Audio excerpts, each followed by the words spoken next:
वंश दो प्रकार के होते हैं, एक बिंदु वंश होता है, एक नाद वंश होता है। हमारा जो संबंध है वो नाद वंश से। बिंदु वंश माता पिता से चलता है और नाद वंश जो है भक्त और भगवान से चलता है। तो हम सब नाद वंश से संबंध रखने वाले हैं। अच्छा देखो, हम कहेंगे तेरा पिता, पिता का पिता, पिता का पिता, पिता का पिता, सब माइनस हो जाएंगे, अंत में भगवान ही बचेंगे। पितामह पितरों तक तो चलेंगे, पिता का पिता, उसका पिता, ये पितामह है। उसके आगे पितर आते हैं। अच्छा, वो पितर तभी संतुष्ट होते हैं जब उनके घर में कोई भक्त पैदा होता है। देखो शास्त्र कहते हैं, देखो तावत भ्रमंति पितरः संसारे पिंड तत्परः यावत् कुले भक्ति युक्त सुत नय प्रजायति। जब तक कुल के अंदर, परिवार के अंदर ठाकर जी की प्रेमा भक्ति करने वाला कोई पुत्र प्राप्त नहीं होता है, उनके पितामह और उनके पितर जो हैं वो पिंड के लिए तरसते रहते हैं, वो सद्गति को प्राप्त नहीं होते।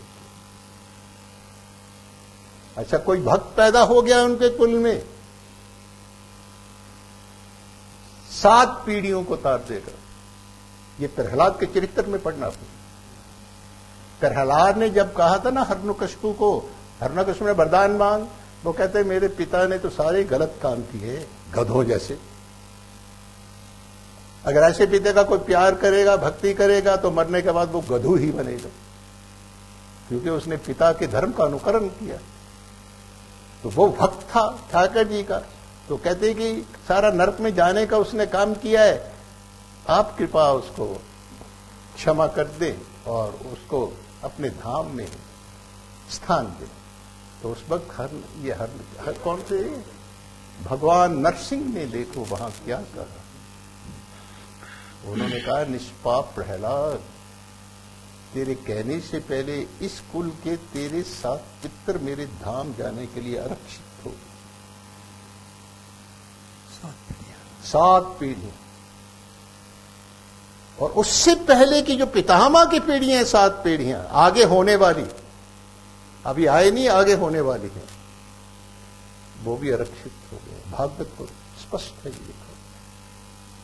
तो एक भक्त 7 पीढ़ियों को, 7 वर्तमान पीढ़ियों को और 7 आगे आने वाली पीढ़ियों को तार रहा है, और एक अभक्त 7 पीढ़ियों को इसकी नरक में धकेलेगा और आगे आने वाली 7 पीढ़ियों को उनके लिए भी नरक में जगह बना करके रखे।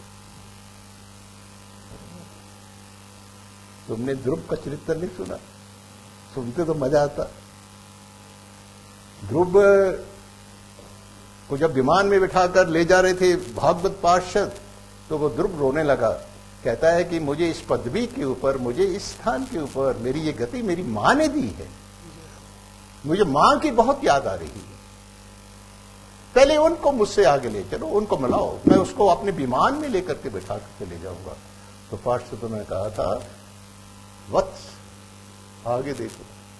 तो क्या देखता है कि लक्ष्मी का स्वरूप बना करके ध्रुव की माता सुनी थी विमान पर बैठ करके ध्रुव से आगे ही जा रही है।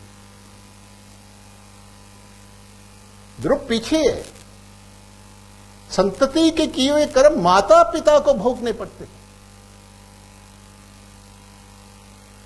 पहले तो माता पिता ही, अब देखो वो जा रहा है तो उससे पहले उसकी मां जा रही है जिसने उसको प्रेरणा दी। अगर गलत कामों के फलस्वरूप वो नरक में जाएगा तो पहले मां बाप जाएंगे।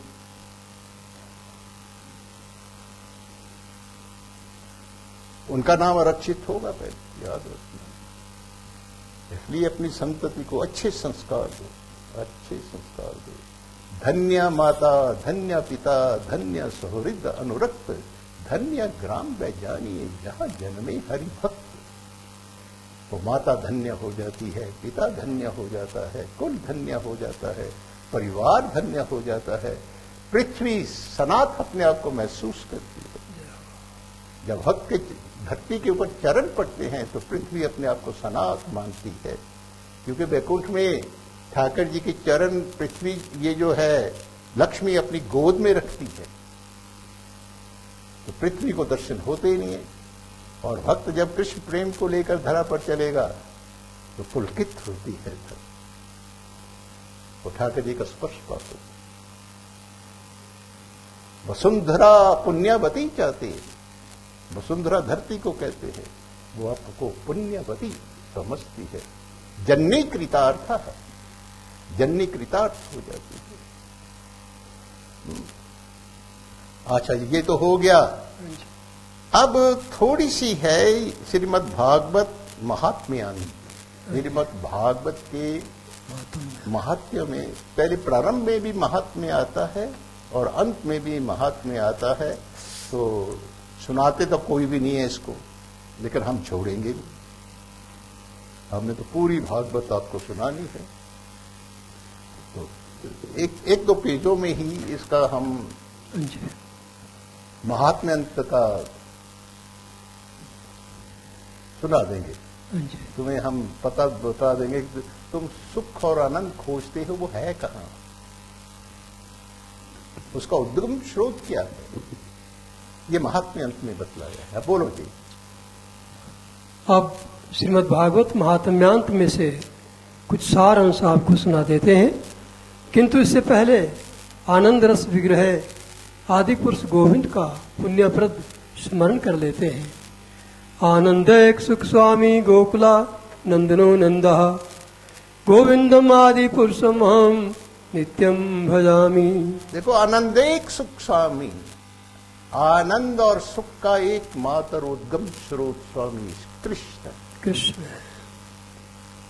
आनंदैक सुख स्वामी गोकुलो नंदनो नंदा, जिसने गोकुल में आनंद की वर्षा की और जो खुद आनंद स्वरूप है,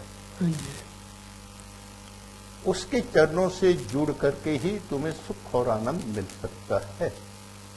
और कहीं कल्पना मत करना भाई, धोखे में रहोगे, क्योंकि दुनिया की हर वस्तु दुख से पैदा होती है।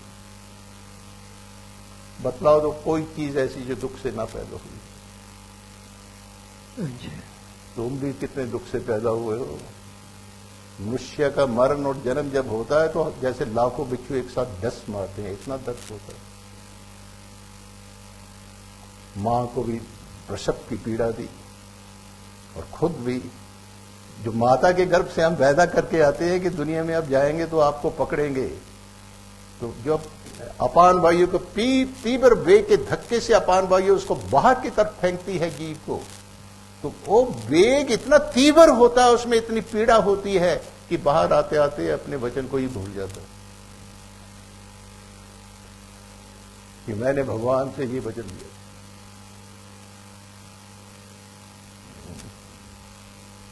तो जो जिसने गोकुल में आनंद की वर्षा की, जो अनंत स्वरूप है, उस गोविंद आदि पुरुष के चरणों का आश्रय लो।